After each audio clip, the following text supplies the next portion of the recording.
I am quite confused, which is a state that I often spend a lot of time in that confused state, but particularly when it comes to American politics, not Australian politics as much. It's pretty cut and dry here.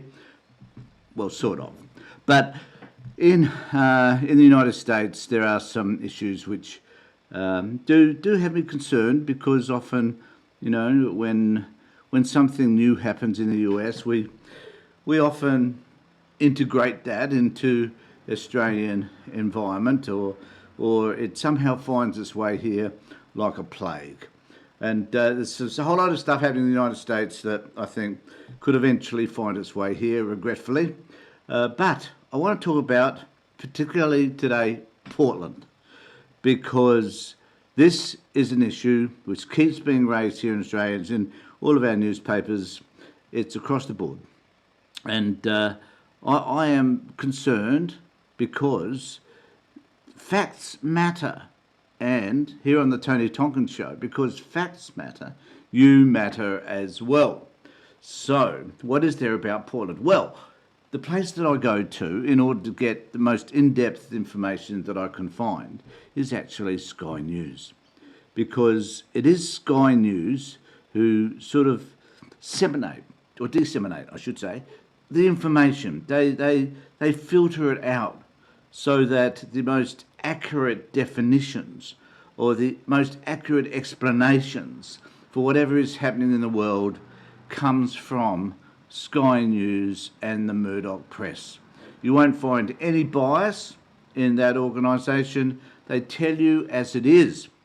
And because they tell you it as it is, then it is to be believed. Now, Sky News, particularly at the moment, think that everything that happens in the United States is important to us. And so I'm going to talk a little bit about Portland today.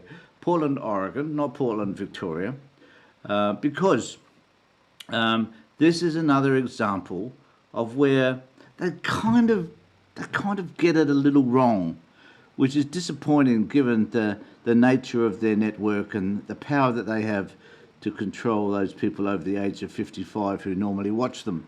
So what I'm going to do is I'm just going to show you a bit of a clip from my friend tomorrow, and then I'll talk about it as we go through it, because he starts off by saying some things that I think are absolutely bizarre.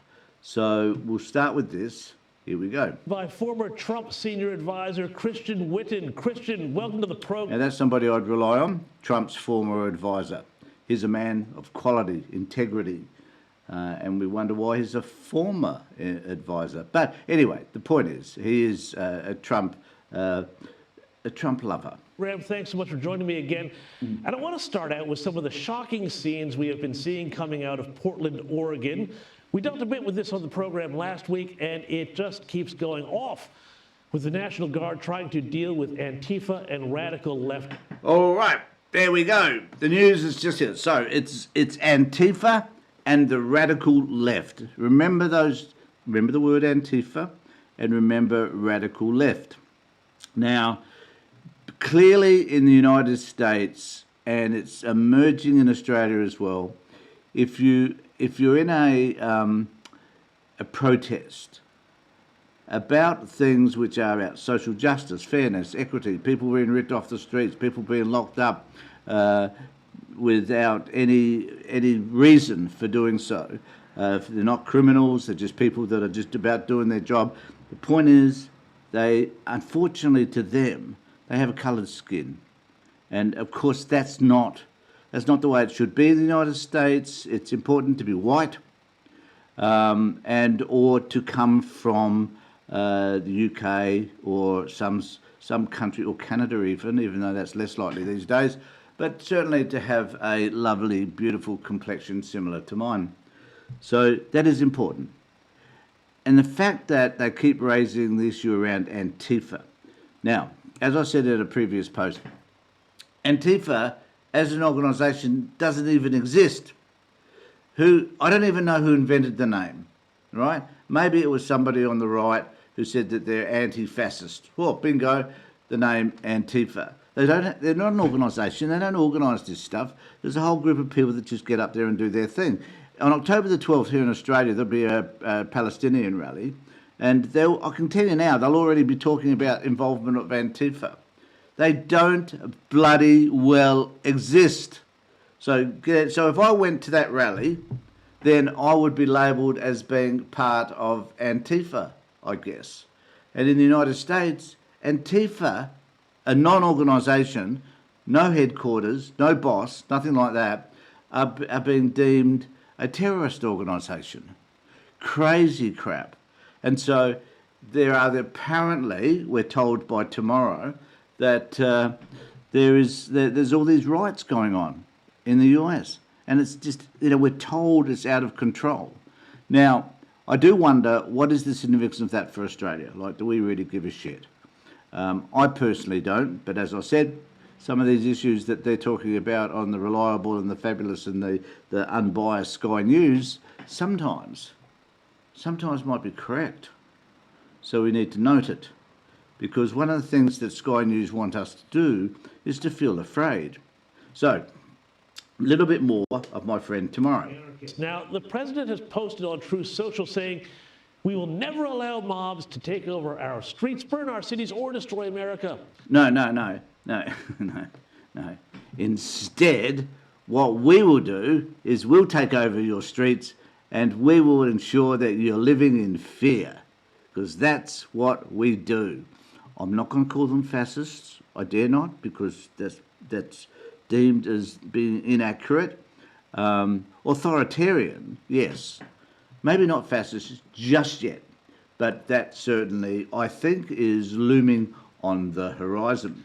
The National Guard is now in place and has been dedicated to restoring law and order, ending the chaos, death, and destruction. There isn't a law and order problem in Portland.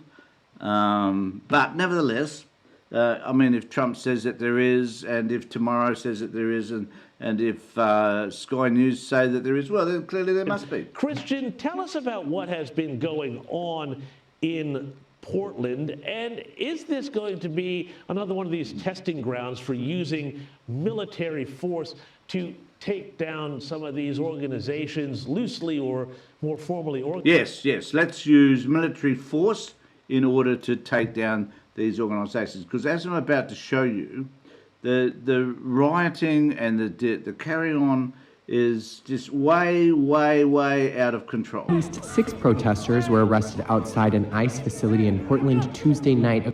Notice the number of dudes, ICE people, other people, police, military people, who knows who they are, standing around this. It's fabulous. According to immigration officials, CNN affiliate KATU witnessed 4 people be carried inside Tuesday night. One demonstrator was thrown to the ground after getting into a confrontation outside the facility. It's unclear if the person or the agent made the initial contact. The protests came amidst President Trump ordering the Oregon National Guard to protect buildings for a period of 60 days. Did you see all those massive groups of people there? It's frightening. It's frightening to see hundreds of thousands of people raiding these facilities. But clearly that is what's happening. Reached out to Department of Homeland Security for additional information. What we have is a situation in Portland which is just blown up out of proportion to fit the narrative that Trump wants to fit. So we'll just have a little bit more of these characters and see where we go. That seem to have really, well, there's no other word but insurrection on their mind. Now that's rich. I reckon that is the height of stupidity tomorrow, because there's no insurrection on anybody's mind. They're just simply protesting. And as I said, if say on October the 12th here in Australia, someone stands up and says that this protest, where there might be 100,000 people there, protesting against what's happening in Gaza and supporting the Palestinians, and someone says, well, this is insurrection, they'd be laughed at. Absolutely laughed at. These guys on Sky News don't understand that terminology is definitely is relevant in the US, primarily because this is what Trump's looking for, But why in the hell do we need to to bring that sort of conversation and that sort of language to Australia. We don't. We shouldn't. But these dudes do. And I think what really frustrates me the most is that they would like to see us in the same mould as the United States. It will never happen because of the type of electoral system that we have, and because of who we are, and because, nearly 80% of us hate Trump anyway. But so they're pushing this idea all the time about finding ways to label people who protest things that they don't believe should be protested, such as ICE agents in the United States or ICE facilities in the US. And here in Australia, what we are protesting, and the only thing I think that we are protesting, unless you want to tell me of others, but the main thing we're protesting is what's happening over in Gaza and supporting Palestinian people. That's all we're protesting here. And it was interesting to note at a press conference that one of the chief blokes with the police in New South Wales, he stated that at the last rally, the one where they crossed the Sydney Harbour Bridge, he said it was extremely peaceful. But these dudes here are likely to tell us that Antifa were there, because someone will have a flag of an Ayatollah, they'll have a flag, an Iranian flag, they will have a Hamas flag, or they'll have something else. Some idiot will have some flag. So suddenly, out of the hundreds of thousands of people and the 3 or 4 people that turn up with one of these flags, everybody gets tainted or with the same brush. It's just crazy shit. But it happens because clowns like Tomorrow and all his mates are the ones that are spreading this crap. And there are so many low-informed, ignorant people in Australia who tend to want to believe the shit that comes via Sky News. And that, I must tell you, worries me. Now, let me know what you think about all of that in the comment section below. Remember, it's free, doesn't cost you anything, but it will help you if you press the like button to get more and more of the videos that I put up over time. And I find it helpful, why not? Don't cost you anything. So let me know what you think about all of this. And remember that on Tuesday, where I'm doing my live feed at 3 o'clock, and I'll be doing a live feed also on probably Monday with Avery on religion, where he's just going to let go about religion and how that impacts his world. And it'll be fun and interesting. So keep in contact, subscribe so you'll be notified of all of the things that I'm doing here. Take care.